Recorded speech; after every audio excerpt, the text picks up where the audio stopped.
19 फरवरी 2025 बाबा का साकार मुरली। मीठे बच्चे, तुमने अब तक जो कुछ पढ़ा है उसे भूल जाओ। जीते जी मरना माना सब कुछ भूलना। पिछला कुछ भी याद ना आए। प्रश्न, जो पूरा जीते जी मरे हुए नहीं हैं उनकी निशानी क्या होगी?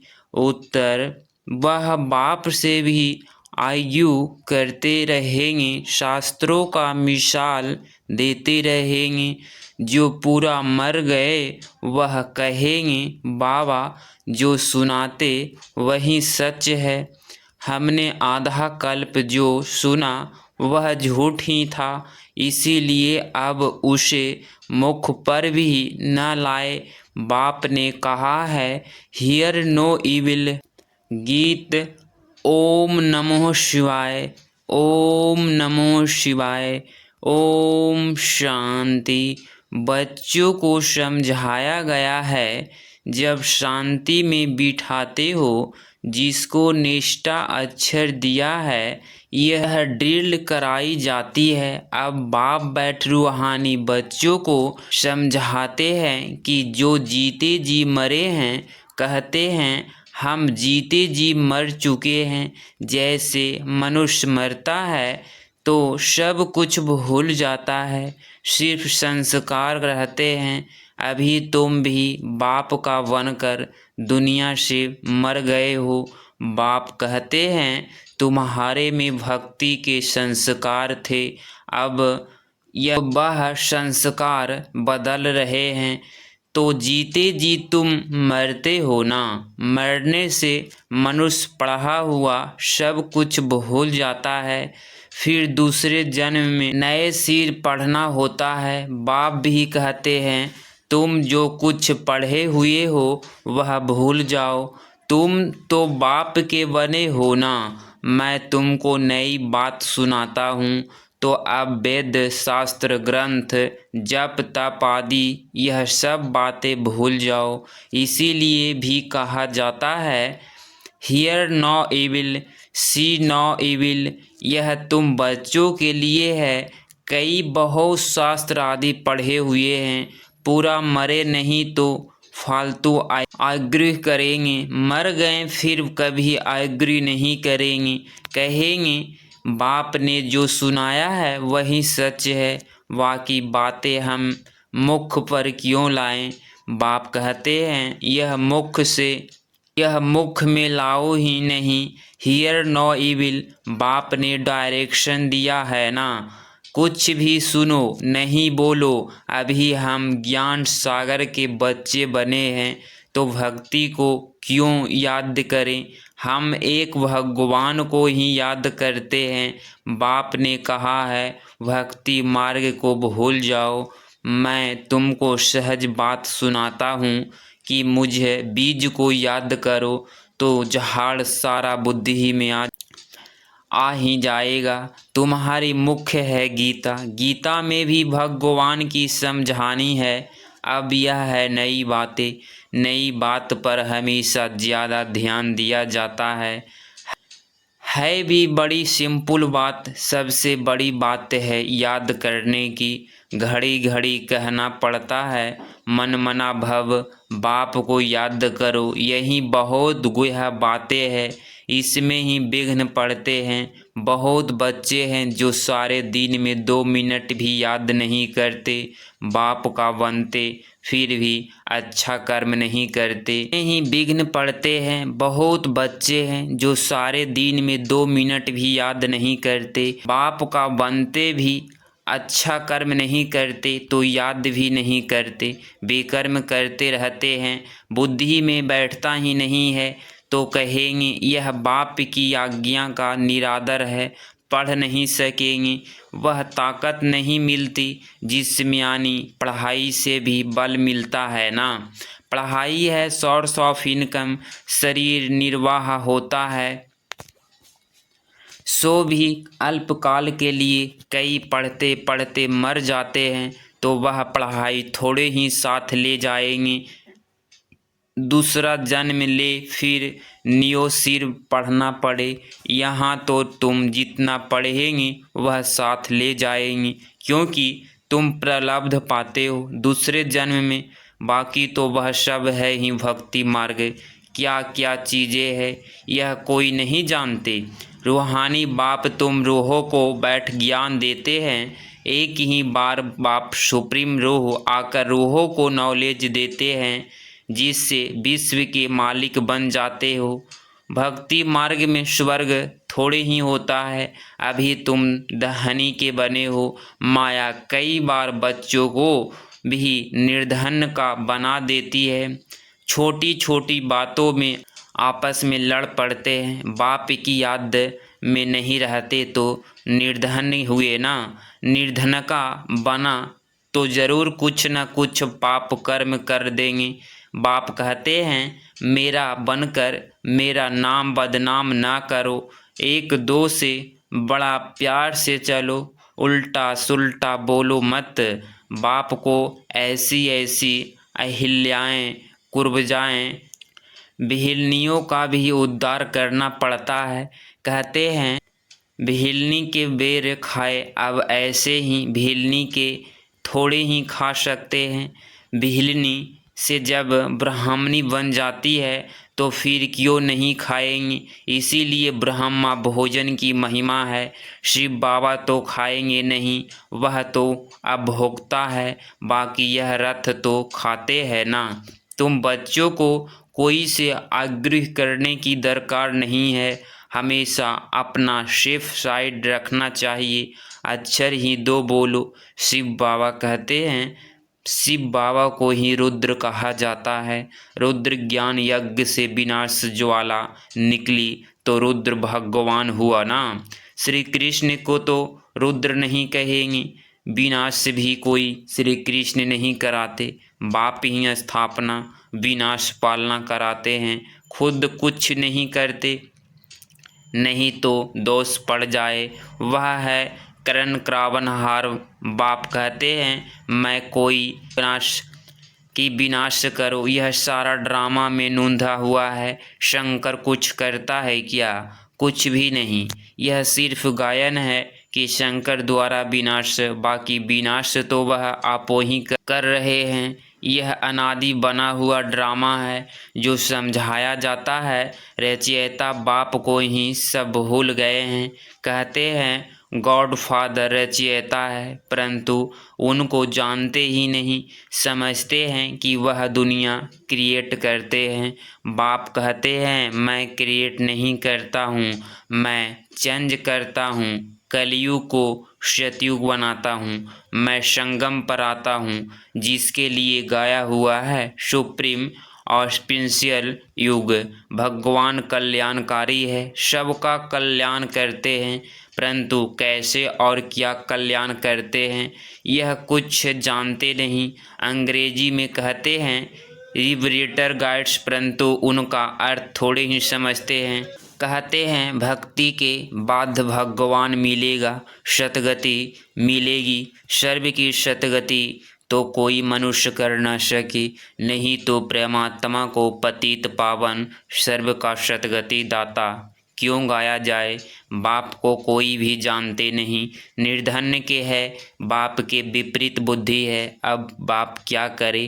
बाप तो खुद मालिक हैं। उन शिव जयंती भी भारत में मनाते हैं। बाप कहते हैं मैं आता हूँ भक्तों को फल देने। आता भी भारत में हूँ। आने के लिए मुझे शरीर तो जरूर चाहिए। प्रेरणा से थोड़े ही कुछ होगा। इसमें प्रवेश कर इसके मुख द्वारा तुमको ज्ञान देता हूँ। गौमुख की बात नहीं है, यह तो इस मुख की बात है। मुख तो मनुष्य का चाहिए, ना कि जानवर का। इतना भी बुद्धि ही काम नहीं करती है। दूसरे तरफ फिर भागीरथ दिखाते हैं। वह कैसे और कब आते हैं जरा भी जिसको पता नहीं है, तो बाप बच्चों को बैठ समझाते हैं कि तुम मर गए तो भक्ति मार्ग को एकदम भूल जाओ। शिव भगवानुवाच मुझे याद करो तो विकर्म विनाश हो जाएंगे। मैं ही पतित पावन हूँ, तुम पवित्र हो जाएंगी। फिर सबको ले जाऊंगा, मैसेज घर घर में दो। बाप कहते हैं मुझे याद करो तो विकर्म विनाश होंगे, तुम पवित्र बन जाएंगी। विनाश सामने खड़ा है, तुम बुलाते भी हो हे पतित पावन आओ। पतितों को पावन बनाओ, राम राज्य स्थापना करो, रावण राज्य से मुक्त करो। वह हर एक अपने अपने लिए कोशिश करते हैं। बाप तो कहते हैं मैं आकर सर्व की मुक्ति करता हूँ। सभी 5 विकारों रूपी रावण की जेल में पड़े हैं, मैं सर्व की सतगति करता हूँ। मुझे कहा भी जाता है दुख हरता सुख करता। राम राज्य तो जरूर नई दुनिया में होगा। तुम पांडवों की अभी है प्रेत बुद्धि, कोई कोई की तो फौरन प्रेत बुद्धि बन जाती है। कोई कोई की आहिस्ते आहिस्ते प्रेत जुटती है। कोई तो कहते हैं बस हम सब कुछ बाप को सरेंडर करते हैं, सिवाय एक के दूसरा कोई रहा ही नहीं। सबका सहारा एक गॉड ही है। कितनी सिंपल से सिंपल बातें हैं। को याद करो और चक्र को याद करो तो चक्रवर्ती राजा रानी बनेंगी। यह स्कूल ही है विश्व का मालिक बनने का। तब चक्रवर्ती राजा नाम पड़ा है, चक्र को चक्रवर्ती बनते हैं। यह बाप ही समझाते हैं, बाकी आज्ञा कुछ भी नहीं करनी है। बोलो भक्ति मार्ग की सब बातें छोड़ो। बाप कहते हैं सिर्फ मुझे याद करो। मूल बात ही यह है, जो तीव्र पुरुषार्थी होते हैं वह जोर से पढ़ाई में लग जाते हैं। जिसको पढ़ाई का शौक़ होता है वह सवेरे उठकर पढ़ाई करते हैं। भक्ति वाले भी सवेरे उठते हैं, नौंधा भक्ति कितनी करते हैं। जब सिर काटने लगते हैं तो साक्षात्कार होता है। यहाँ तो बाबा कहते हैं यह साक्षात्कार भी नुकसानकारक है। साक्षात्कार में जाने से पढ़ाई और योग दोनों बंद हो जाते हैं, टाइम वेस्ट हो जाता है।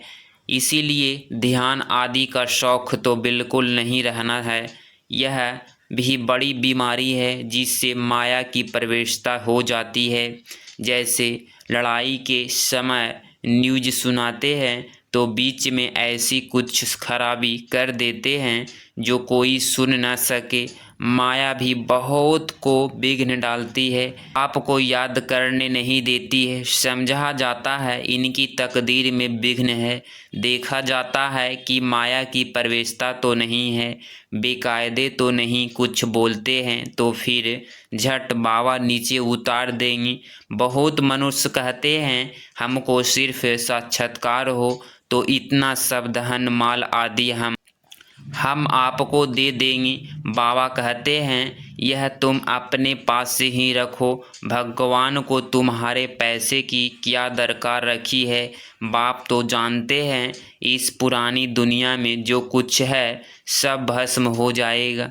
बाबा क्या करेंगे, बाबा पास तो फुरी फुरी बूंद बूंद तालाब हो जाता है। बाप के डायरेक्शन पर चलो, हॉस्पिटल कम यूनिवर्सिटी खोलो, जहाँ कोई भी आकर विश्व का मालिक बन सके, जहाँ कोई भी आकर विश्व का मालिक बन सके। 3 पैर पृथ्वी में बैठ तुमको मनुष्य को नर से नारायण बनाना है, परंतु 3 पैर पृथ्वी के भी नहीं मिलते हैं। बाप कहते हैं मैं तुमको सभी वेदों शास्त्रों का सार बताता हूँ। यह शास्त्र है स्वभक्ति मार्ग के। बाबा को कोई निंदा नहीं करते हैं, यह तो खेल बना हुआ है, सिर्फ समझने के लिए कहा जाता है। फिर भी खेल की हम निंदा नहीं कर सकते हैं। हम कहते हैं ज्ञान सूर्य ज्ञान चंद्रमा, तो फिर वह चंद्रमा आदि में जाकर ढूंढते हैं वहाँ कोई रजाई रखी है क्या। जापानी लोग सूर्य को मानते हैं, हम कहते हैं सूर्यवंशी। वह फिर सूर्य की बैठ पूजा करते हैं, सूर्य को पानी देते हैं तो बाबा ने बच्चों को समझाया है, कोई बात में जास्ती आग्रह नहीं करनी है, बात ही एक सुनाओ। बाप कहते हैं मामे कम याद करो तो पावन बनेंगे। अभी रावण राज्य में अभी पतित है, परंतु अपने को पतित कोई मानते थोड़े हैं। बच्चे, तुम्हारी एक आँख में शांति धाम, एक आँख में सुख धाम, बाकी इस दुख धाम को भूल जाओ। तुम हो चैतन्य लाइट हाउस। अभी प्रदर्शनी में भी नाम रखा है भारत ही लाइट हाउस, लेकिन वह कोई थोड़े ही समझेंगे। तुम अभी लाइट हाउस हो ना, कोई पर लाइट हाउस स्टीमर को रास्ता बताते हैं, तुम भी सबको रास्ता बताते हो मुक्ति और जीवन मुक्ति धाम का। जब कोई भी प्रदर्शनी में आते हैं तो बहुत प्रेम से बोलो, गॉड फादर तो सबका एक है ना। गॉड फादर या परम पिता कहते हैं कि मुझे याद करो तो जरूर मुख द्वारा कहेंगे ना, ब्रह्मा द्वारा स्थापना। हम सब ब्राह्मण ब्राह्मणियाँ हैं, ब्रह्मा मुख वंशावली। तुम ब्राह्मणों की वह ब्राह्मण भी महिमा गाते हैं। ब्राह्मण देवताय नमः, उच्चते उच्च है ही एक बाप। वह कहते हैं मैं तुमको उच्चते उच्च राजयोग सिखाता हूँ, जिससे तुम सारे विश्व के मालिक बनते हो। वह रजाई तुमसे कोई छीन न सके। भारत का विश्व पर राज्य था। भारत की कितनी महिमा है अभी तुम जानते हो कि हम श्रीमत पर यह राज्य स्थापना कर रहे हैं। अच्छा, मीठे मीठे सिकिलधे बच्चों प्रति माता पिता बाप दादा का याद प्यार और गुड मॉर्निंग। रूहानी बाप की रूहानी बच्चों को नमस्ते नमस्ते। धारणा के लिए मुख्य 7 पॉइंट। नंबर फर्स्ट, तीव्र पुरुषार्थी बनने के लिए पढ़ाई का शौक़ रखना है। सवेरे सवेरे उठकर पढ़ाई पढ़नी है। साक्षात्कार की आस नहीं रखनी है, भी टाइम वेस्ट हो जाता है। पॉइंट नंबर 2, शांति धाम और सुख धाम को याद करना है। इस दुख धाम को भूल जाना है। किसी से भी एग्री नहीं करना है। प्रेम से मुक्ति और जीवन मुक्ति धाम का रास्ता बताना है। 19 फरवरी 2025 का वरदान, सुखों के सागर में लवलीन रहने वाले अंतमुखी भव। स्पष्टीकरण, कहा जाता अंतमुखी सदा खुशी। जो बच्चे सदा अंतर्मुखी भव का वरदान प्राप्त कर लेते हैं, वह बाप समान सदा सुख के सागर में लवलीन रहते हैं। सुखदाता के बच्चे स्वयं भी सुखदाता बन जाते हैं। सर्व आत्माओं को सुख का ही खजाना बांटते हैं। तो अब अंतमुखी बन ऐसी संपूर्ण मूर्ति बन जाओ, जो आपके पास कोई भी किसी भी भावना से आए, अपनी भावना संपन्न करके जाए। जैसा बाप के खजाने में अप्राप्त कोई वस्तु नहीं, वैसे आप भी बाप समान भरपूर बनो। स्लोगन, रूहानी शान में रहो तो कभी भी अभिमान की फीलिंग नहीं आएगी। अव्यक्ति सारे एकांत प्रिय बनो। एकता और एकाग्रता को अपनाओ। अपने को श्वेत अंडरग्राउंड यथार्थ अंतमुखी बनाने की कोशिश करो। अंडरग्राउंड भी सारी कारोबार चलती है, वैसे अंतमुखी होकर भी कार्य कर सकते हैं। अंतमुखी होकर के कार्य करने से एक तो विघ्नों से बचाव, दूसरा समय का बचाव, तीसरा संकल्प का बचाव, वह बचत हो जाएगी। एकांतवासी भी और साथ साथ रमणीकता भी इतनी ही हो। अगर इस चैनल पे आप डेली मुरली क्लास सुन रहे हैं तो आप इस चैनल को प्लीज़ सब्सक्राइब करें और बेल आइकन को प्रेस करें, ताकि डेली मुरली क्लास सुने। और इस चैनल को आप लोग सब्सक्राइब करके रखें और प्यारा सा लाइक ज़रूर करें। मिलते हैं अगली मुरली क्लास में। ओम शांति।